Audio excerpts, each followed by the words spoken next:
You know, there really are many paths. An old-time rock jock can go into radio news and then enter the digital age with a one-man Fraser Valley newsroom. Yeah, let's chat with Don Lehn of Fraser Valley News, Chill TV, and Abby TV. Broadcast Chronicles, revealing the most surprising, compelling, and even shocking stories behind some true characters from the other side of the microphone. Here's Bruce Claggett. Almost 45 years in broadcasting, including a late career transition to a news website, social media, and online video. Well, Don Lehn is an old friend, a seasoned broadcaster, and you might even consider him a digital pioneer who continues to find his own path in Chilliwack, BC. He's my guest, a man of many stories. We're glad to have him. Don, why did you say goodbye to radio and start your own digital newsroom? Ironically, as I'm going to poke fun at our old business of radio, one too many layoffs, and that's actually was the genesis. Six media layoffs, 5 in radio, 1 in film, and prior to that last layoff, in between those last 2 radio stations, I had already got my feet wet with a thing called mychilliwacknews.com. This was after Rogers let me go in Vancouver, and I came back to the Valley. And I had to learn this thing called social media. I had to learn this thing called a web page and everything else about mychilliwacknews.com. And through other things that happened, I became news director. So I really had to bone up on it. And I went, this is really cool. And I was one of those radio guys in the early 90s, and this was when I was still in Ottawa. I don't know about this social media thing. Now I'm laughing at myself because everything I do is social media. It's all digital space. It's all digital. And being able to do the video, being able to do other bells and whistles, and that really piqued my interest to the point where after I was laid off by a radio station in Chilliwack, here in Chilliwack, I went, okay, I got all this knowledge from mychilliwacknews.com, which has now since morphed into something else after ownership change.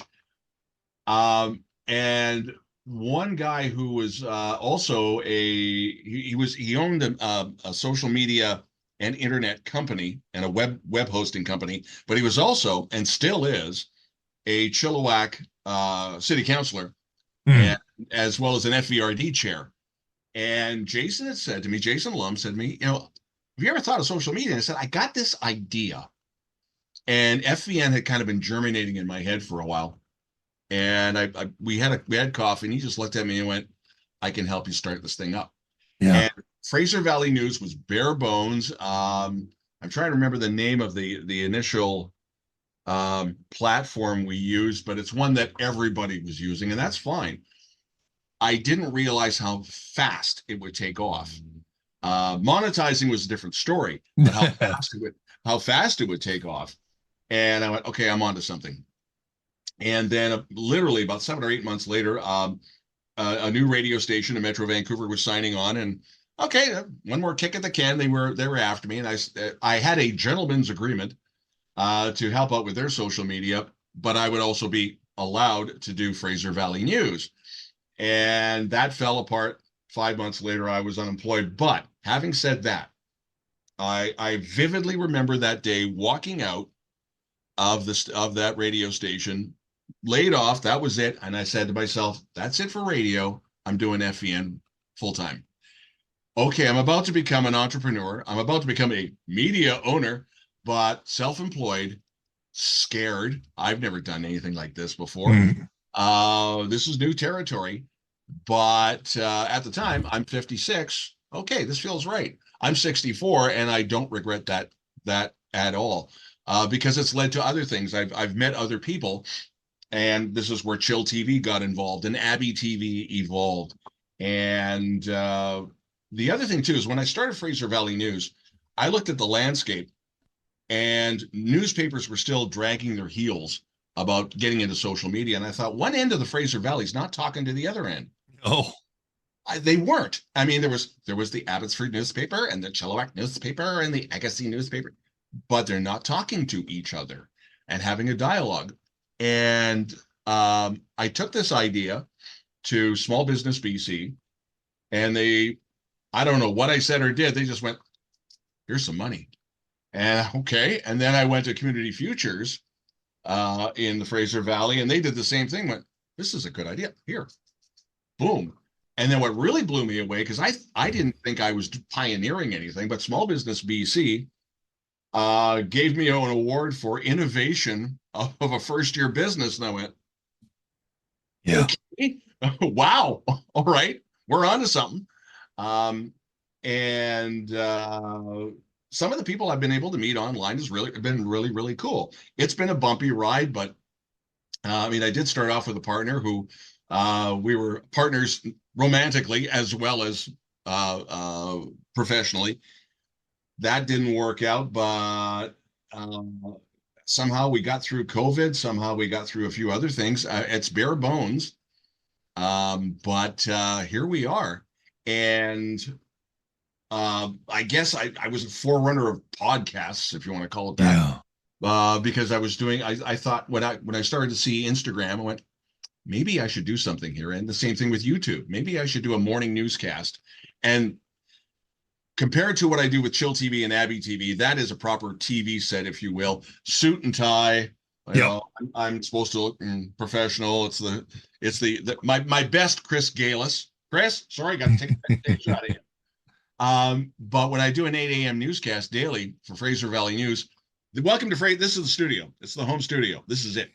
But I wanted that, and I wanted that casual feel, because it should be, this is a morning cup of coffee. I didn't no heavy duty formalities here. It's like, I'm half awake, you're half awake. Here's what happened overnight. You know, slurp the coffee. And for whatever reason, it's working. And again, but you have that background in broadcasting, not only as an announcer, but also as a news person. Yeah. And some of those skills you're bringing over into this new space of writing content, doing the TV for podcasts. Yeah. And it works. The other thing too, and I'm a BCIT grad. And when I went into BCIT, here's the funny part. This is how things do go in circles for many of us in media. I initially applied for TV and didn't get in. You want to get into radio? Oh, okay. Boom, done. And right off the get-go, and guys like Lundy Sanderson are long gone, Lori Irvin, Terry Garner. Terry Garner used to do a show on CBC called Reach for the Top. Yep. And very pro news. Terry was on my case, and this is now part of BCIT folklore with a few people. You really should transfer to news. That's your strength. I told Terry what to do and how to do it in no uncertain terms. And yet, right from the get-go, as much as I wanted to be the next Red Robinson, and I wanted to be the next Doc Harris, that was where I was going with Jockwise, I was still doing news and sports as a backup to the departments, literally from the get-go and from every radio station I was at. Fast forward to when I was at Z99 in Regina, and this was under the old FM rules. So we still had to do these foreground shows, and Mike Zaplitny, aka Mike Douglas, how's that for a radio name? Mike, and we're still good friends. Mike had an idea, and he said, you know, because you talk about the news so much on your Jock show, why don't you co-anchor with the news director this thing that we have to do for the CRTC, and let's monetize it. And it became On Target. And Ralco took that to Ottawa and to the Calgary, which didn't pan out too well, the Toronto station, which ended up being sold to Rogers. But I enjoyed it immensely. So by the time I get transferred to Ottawa, the nation's capital, all the places. And again, the gods of radio were smiling, because the morning news anchor on the AM side was going to go on mat leave. And Bill Parker was an ex-jock who went into news, and he was my news director. And Bill knew every single mistake I was going to make, making that transition from being a jock going into news full time, from writing to delivery to the whole 9 yards. talk about having a mentor at the right time. And so that's kind of a peril when. And yet at the same time, I tend to notice that there are so many information sources out there, social media and whatever, but there are lots of stories and even some of the spot news stories that never get reported. Yeah. Oh, yeah. It's and it's not like RCMP are going to share everything. Oh, heck no. Or search and rescue. And some of them are, really, that happened? Yeah, I happen to know it happened because I'll listen to the radio dispatches and follow it from tips and sources I get. Yeah. That must be amazing to you to know that some of this stuff never gets reported. Good example of that was we had an incident last weekend of a search warrant being issued. Mounties never said anything. Standoff, a major intersection shut down. They still have not, as we go to broadcast, they still have not mentioned this. But again, getting the reputation of trying to get it right, a former police officer who lives in the area got a hold of me. Hey, da-da-da-da. And here's what we know. And a security guard who I know at my save-on said, who lives in the area as well. Here's what we know. Boom, there's the story. Nobody else had it. And I was like, okay, well, off we go. Yesterday was another example of that.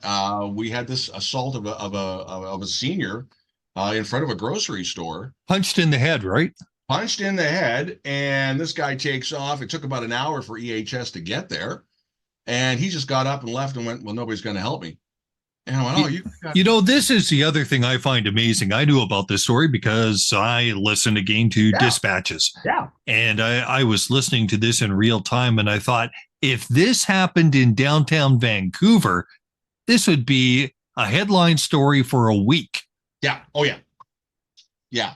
And I was appalled. This is where I will take a shot at my competition. I was appalled that nobody else at least did something. Because this was a senior. This guy random and waved off when help finally arrived. He waved it off, got in his car, and left. Well, what if the guy still has injuries? What if?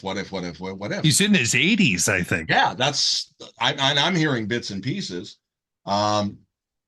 This stuff, and the other thing too, and I don't understand why there are some outlets that do not, quote unquote, harvest from the internet. We've got to get it the old traditional way.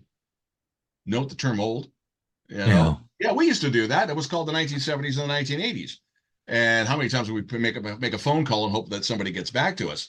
By the time the 90s roll around, we have email. But in this day and age, and this is where I will take a shot at a certain chain of newspapers where they run a story that is a week to 10 days to 2 weeks old, call it new. Because the police or the authority released it.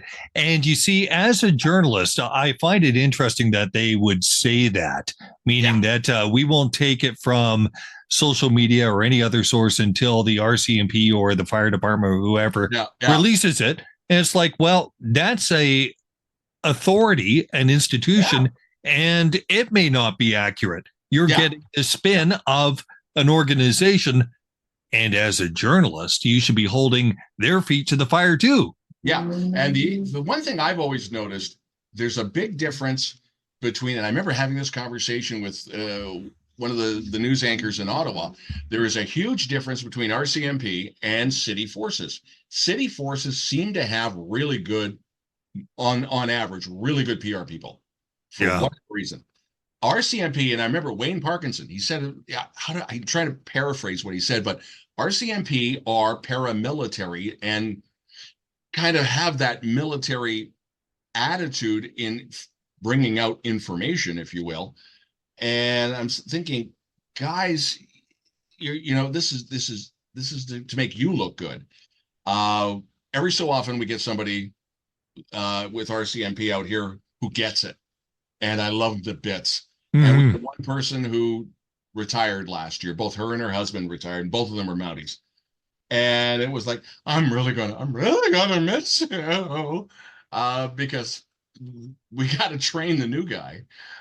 We had one person a number of years ago, and he made it very clear the only reason he was doing media for RCMP was he was there to retire.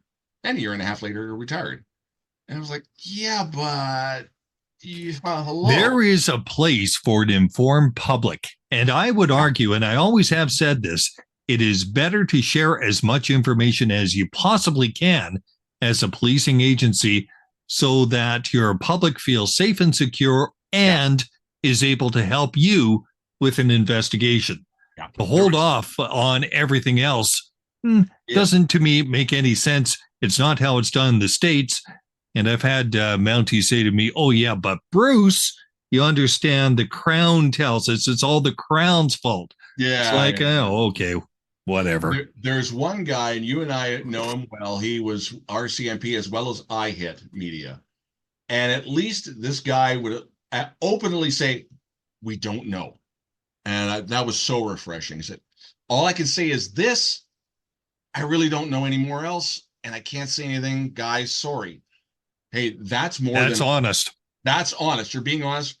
That way I can say RCMP are still searching, and I hit still searching, and XYZ police department is still searching. And when that guy retired, it was like, oh, geez. Please teach these guys. Please teach them.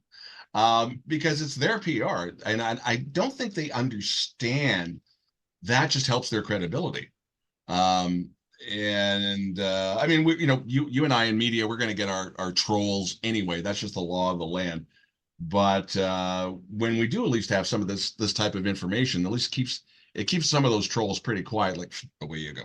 What is the Don Lehn advantage, do you think? Because I'm looking at even Chilliwack has a lot of online competition. Yeah. In fact, more than most communities its size. Yeah. And I'm thinking, but I know Don, and Don's got experience in newsrooms, plural. But what do you think the Don Lehn advantage is? I've said this more than once, and I've upset people, and that's a good thing. I've worked 3 major markets of over 1 million. And I have said this to a number of people, is that you can tell who has either A, worked a major market, B, has been in a market for 20 years and never gone beyond a medium or a small market, and has never worked these major newsrooms where the proverbial stuff has hit the fan. And you just sit there and go, guys, catch up. I have no problems. I would have no problems coming into some of these newsrooms and going, here's what I know. Here, take it. This makes you better. This makes all of us better. Competition will make us better. There are 2 online entities that came on almost 2 years ago now that took names very similar to Fraser Valley News. And I know for a fact both of them did that to confuse people with what FEN is. It's okay, fine. Imitation is the finest form of flattery. But you look at these other guys and go, oh, you've never worked a Vancouver, let alone, and it's not to brag. I try to explain to these people, I've worked 3 major markets. I've worked 3 NHL cities, 2 Olympic games, How can I pass this information on to you? This is why, and you and I have taught before, and I love it. I just love it. And you're trying to, I don't know, enlighten people as best you can, because it's now a fact of life. We're always going to be in the crosshairs of the conspiracy theorists that, we're all paid off, and it's like, okay, fine. You can't let those guys bother you. That's a big thing. A lot of people let them get under your skin. I've learned to say, okay, fine. Yeah. Boom. Actually, to quote our somewhat controversial school trustee chair, but she does have a very has a philosophy in which I agree with. I block with abandon. Next, bye bye. It just is. Again, though, with this information overload, and it's going to be with us forever. It's going to be with us forever. you do have to learn to manage it. And part of my job is PR for myself. Yeah, I do have credibility. I have done this in the past. I have worked with these people.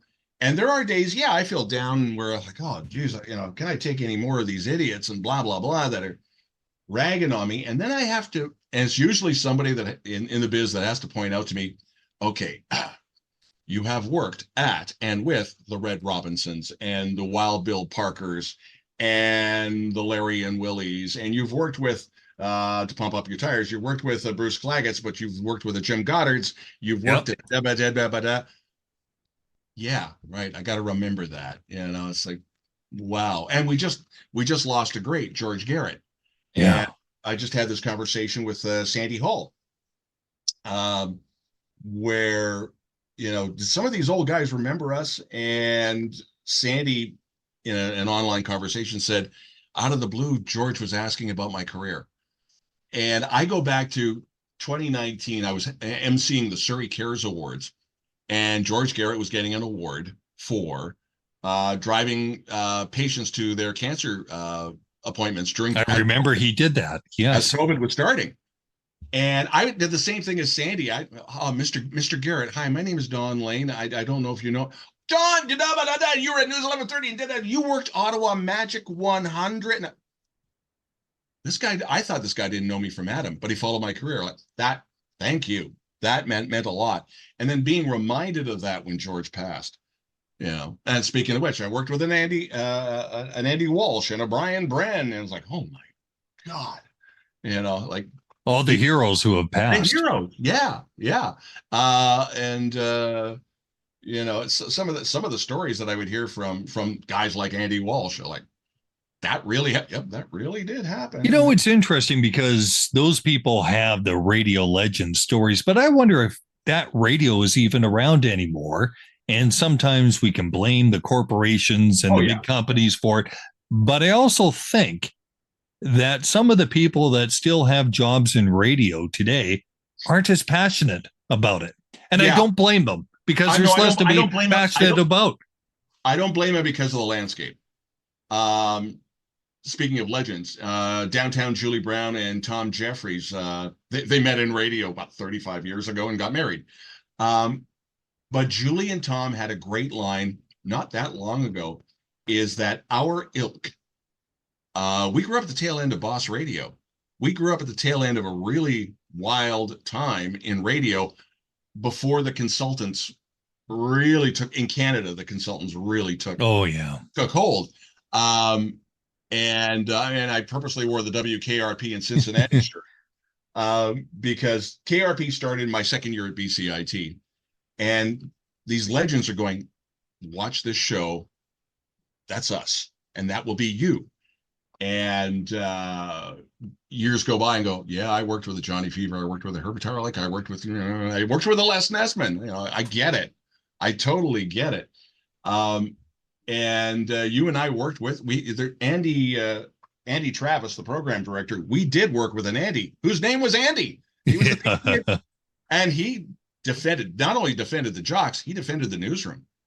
Yeah. He loved us. And ironically, the consultants got to him, eventually got to us, but they got to him. And I was like, yeah, okay, well, it's the biz. But a quick history lesson on WKRP in Cincinnati. Two of the showrunners, one worked at KHJ Los Angeles. Yeah.